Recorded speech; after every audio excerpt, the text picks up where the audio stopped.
Introduction Bollywood music में आप सबका एक बार फिर से बहुत बहुत स्वागत है। आइए इस वीडियो में आज हम आपको बताएंगे कि किसी भी राग में आप अपनी मर्जी से स्वर विस्तार कैसे कर पाएंगे। ठीक है, तो वीडियो को आप शुरू से लास्ट तक देखें ताकि आप इस बात को अच्छे से समझ पाएं और जो भी राग आपको दिया गया है और आपने उसको किया है उसमें आप अपनी मर्जी से स्वर विस्तार कैसे करेंगे। ठीक है, स्वर विस्तार करने की जो हमारी एक विधि होती है, एक टेक्निक होती है, और वो टेक्निक क्या होती है, वो हमारे राग की एक तरह से समझ होती है। अगर हमने राग किए हैं और हमको हमारे टीचर ने वो सब चीज़ें बताई हैं तो हम स्वर विस्तार को अपनी मर्जी से आराम से कर लेंगे। उसमें हमें ध्यान क्या रखना है, जो हमारा स्वर विस्तार गलत ना हो और सही तरह से उसको हम कर पाए। ठीक है, तो स्वर विस्तार जो होता है वो टिका होता है हमारा न्यास के स्वरों पे। न्यास के स्वर क्या होते हैं? न्यास के स्वर उनको बोला जाता है जब हम स्वर विस्तार करते हैं और जिन स्वरों पे हम रुकते हैं, जहाँ पे हम ठहरते हैं, वो हमारे न्यास के स्वर बोले जाते हैं और उन्हीं से हमारे राग का न्याय होता है। न्यास का मतलब न्याय, कि हम कोई जब राग करते हैं उसमें किसी भी स्वर के साथ अन्याय ना हो और हम सही जगह पे रुक रहे हैं तो उसको हम न्याय होना चाहिए वहाँ पे। ठीक है, तो जब भी आप स्वर विस्तार करते हैं तो आपको सिर्फ याद रखना है कि जो भी राग आप करते हैं, चाहे वो राग भैरव हो, यमन हो, भैरवी हो, कोई भी राग हो, उसमें बस आपको न्यास के स्वर पता होना चाहिए तो आप स्वर विस्तार अपनी मर्जी से आराम से कर लेंगे। जैसे हमने अभी जो गाया है वो हमारा था राग यमन। अब राग यमन में हमारे न्यास के स्वर क्या हैं? नी रे गा रे गा रे नी रे सा। राग यमन में हमारे जो न्यास के स्वर हैं, सबसे पहला तो सा, और सा स्वर जो होता है वो हर राग का न्यास का स्वर होता है, क्योंकि सा जो है वो मूल स्वर होता है, वो जड़ होती है। बिना सा के कोई राग नहीं होता, हर राग में सा को प्रयोग होना ही पड़ता है। ठीक है, तो सबसे पहला जो इसका न्यास का स्वर है वो है सा। दूसरा जो स्वर है वो है गा। ठीक है, और तीसरा जो स्वर है वो है नी। ये हमारे न्यास के स्वर है। चौथा स्वर जो है वो है पा। अब ये चार स्वर जो हैं ये तो हमारे आरोह अवरोह दोनों में न्यास करते हैं, लेकिन एक स्वर इसमें न्यास का स्वर और है, वो है रे। पर रे पे न्यास हम जब ही करेंगे जब हम अवरोह में उतरेंगे।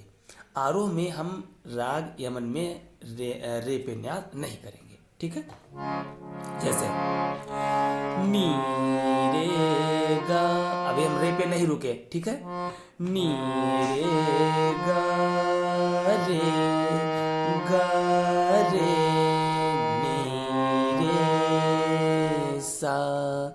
अब जब हमने लिया नी रे सा, हम नी रे सा, अब नी को लिया, जब रे लिया तो रे अवरोह माना जाएगा, आरोह नहीं माना जाएगा। आरोह अवरोह हमारा किस प्रकार होता, जैसे हम सा के बाद में अगर रे लेते हैं और रे पे हम रुके हैं और रे से वापस हो जाते हैं तो रे हमारा अवरोह माना जाएगा।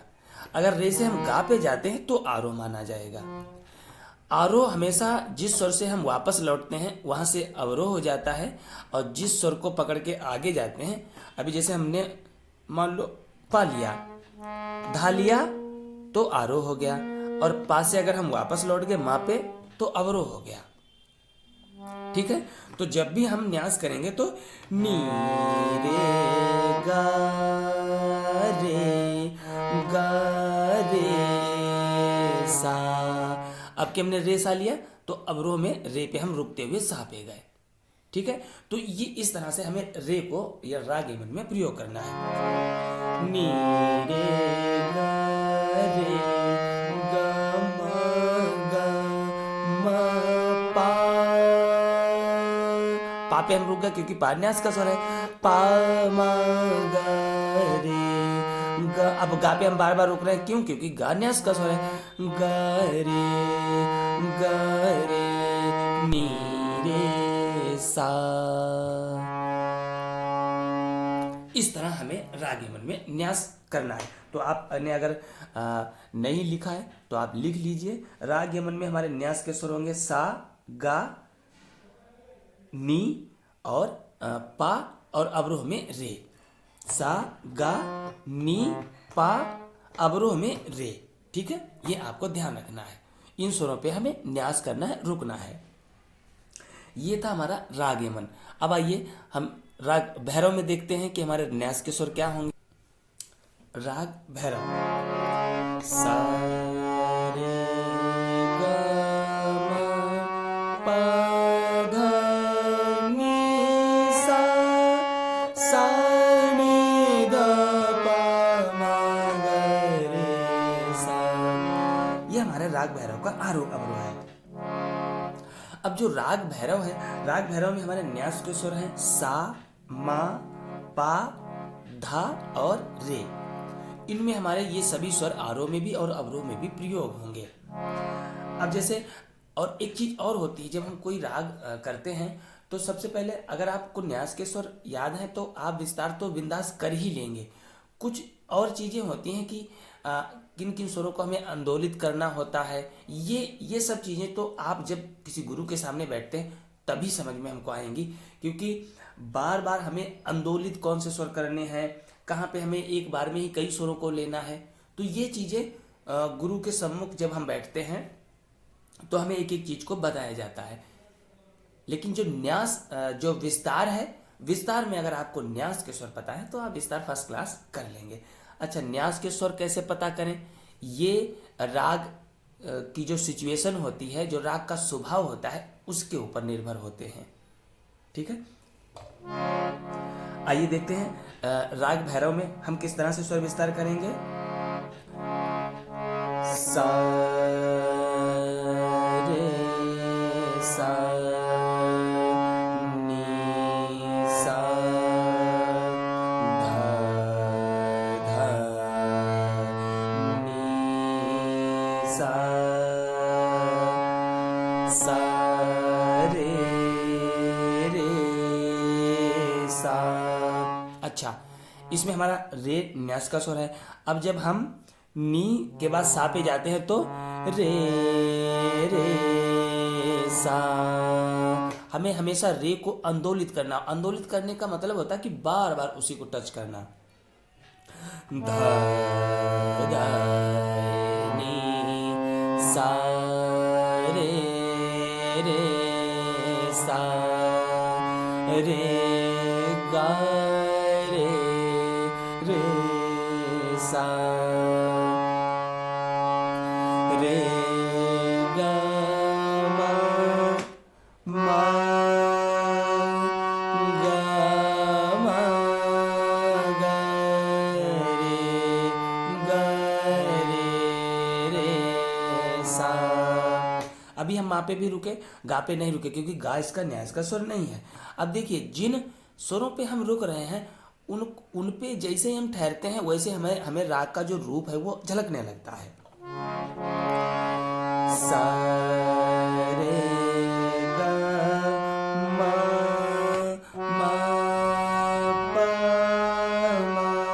पा भी न्यास का स्वर है। प म प ग ध प। धा को भी हमें आंदोलित करना है। जैसे हम रे रे सा, वैसे हमें धा भी आंदोलित करना है। द द प द प नी द द प। नी को स्पर्श करते हुए धा पे आएंगे। नी द द प म प म ग म रे रे सा। और हम कभी कभी डायरेक्ट माँ से सीधे रे पे उतरेंगे। मा रे रे सा नी सा नी धा नी सा रे रे सा। इस तरह हमें राग भैरव में स्वर विस्तार करना है। अब न्यास के स्वर अगर हमें पता है तो राग भैरव का हम फर्स्ट क्लास विस्तार कर लेंगे। अच्छा, अब आइए हम आपको और एक राग का विस्तार बताते हैं। मान लो हम राग दरबारी ले लेते हैं। दरबारी में करोड़ों गाने बने हैं। दरबारी राग एक ऐसा है जिसमें अनगिनत गाने हैं और सबसे ज़्यादा फेमस राग ये है। ठीक है, अब आइए दरबारी देखते हैं। दरबारी में हमारा किस प्रकार न्यास होगा। सबसे पहले राग दरबारी का आरोह अवरोह। सा रे गा मा पा धा नी सा, सा नी धा पा मा गा रे सा। अभी जब हमने आरोह, तो उसी से आपको पता लगा होगा, अगर आपने सुर पे ध्यान दिया होगा, जैसे सा रे गा मा पा धा नी धा पा मा पा मा गा रे गा मा गा रे सा। हम कहाँ कहाँ रुके। सा रे गा मा पा, क्योंकि राग दरबारी का स्वरूप यही है। सा रे गा मा पा मा गा रे गा मा गा रे सा। हम जिन स्वरों पर रुक रहे हैं उन्हीं से उसका जो है स्वभाव आपको झलक रहा होगा। तो इसीलिए राग दरबारी में हमारे जो न्यास के स्वर हैं वो है सा, रे और पा। हम कितना भी घूमे, हमें रुकना उन्हीं स्वरों पे पड़ता है जो उसके अंतर्गत आते हैं। अगर हम किसी दूसरे स्वर पर रुक जाएंगे तो आप देखिएगा उसका स्वर स्वरूप जो है कैसे अपने आप ही जो है हमको फीका लगने लगेगा। सा रे गा मा गा रे सा, स्वरूप बदल गया, स्वरूप बदल गया। अगर हम इन्हीं स्वरूप कोई दूसरा जैसे स्वर हम लेंगे वैसे स्वरूप बदल जाएगा। सा रे गा मा पा, ये उसका स्वरूप है। सा रे गा मा पा धा पा नी धा पा सा नी धा पा मा पा मा गा रे मा गा रे सा। बिल्कुल उसका साक्षात नजर आने लगता है कि ये हमारे न्यास के स्वर हैं और इन पे हमें रुकना चाहिए, और ये सब कुछ करने से आता है। अगर आप ने खूब अच्छा प्रैक्टिस किया है तो जब आप कोई भी ऐसा राग लेंगे और जैसे उसको बजाएंगे तो आपको खुद ही महसूस हो जाएगा कि हमें कहाँ पे रुकना चाहिए, अगर आपने इन सब रागों को किया होगा। ठीक है, और अगर आपने नहीं किया है इन सब को तो स्वर विस्तार करना खैर थोड़ा मुश्किल तो है ही, क्योंकि स्वर विस्तार में क्या होता है कि हम एक और इनसे हमारा जो स्वरों का नॉलेज होता है वो बहुत ज़बरदस्त होता है। तो स्वर विस्तार आप खूब करें, न्यास के स्वर ध्यान रखें। न्यास के स्वर अगर आपको पता है तो आप कहीं भी जाकर के स्टेज पे विस्तार कीजिए, वो कभी गलत नहीं माना जाएगा। ठीक है, तो इसको मैं समझता हूँ आप अच्छे से ज़रूर समझे होंगे।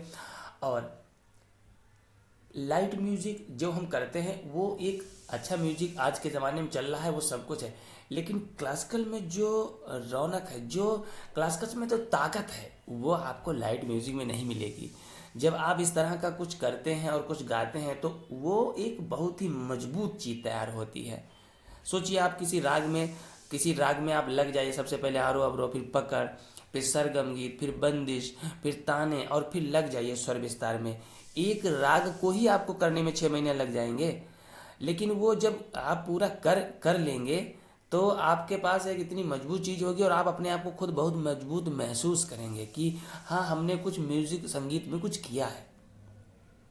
आजकल तो हुड़दंगा मचा हुआ है, कोई गाना गा लिया, कोई कुछ कर लिया, और आजकल के गाने तो जैसे हैं वैसे आप सब तो लोग सुनते ही होंगे। तो ये हमारी मजबूती होती है। इस तरह से अगर आप करते हैं तो आप मजबूत होते हैं म्यूजिक में।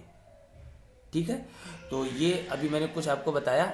आगे आप और भी बहुत सारी वीडियो हम डालेंगे, उनको भी आप सुनेंगे। तब तक खूब प्रैक्टिस करें। मिलते हैं अगले वीडियो में, तब तक के लिए नमस्कार।